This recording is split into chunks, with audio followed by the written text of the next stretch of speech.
তোমাদের বাংলাদেশে আরো আরো কয়েকজন লোক ছিল, সবাই নাকি এগুলো লাইট নিতেছে। আগে তুমি বেড়াতে টাইনে নামাই আমার বলো, তুমি আরো বলো, আরো কিছু বলো।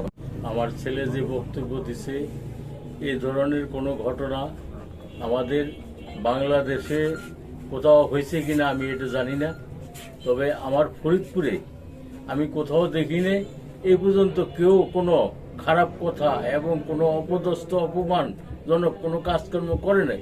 আপনারা কোনো রকম ভয়ভীতি পাবেন না, আমরা আপনাদের পাশে আছি। কিন্তু ও যে এই ধরনের আচরণ কেন করলো এটা আমার মোটেই মাথায় ধরে না, এবং এটা জঘন্য অন্যায় কাজ করছে। এই অন্যায়ের জন্য আমি সারা বাংলাদেশের জনগণের কাছে এবং দেশবাসীর কাছে, আমার সরকারের কাছে আমি ক্ষমা চাচ্ছি, আমারে ক্ষমা করে দিয়েন স্যার। কোনোদিনও কিছু হয় না, আমরা কোনোদিনও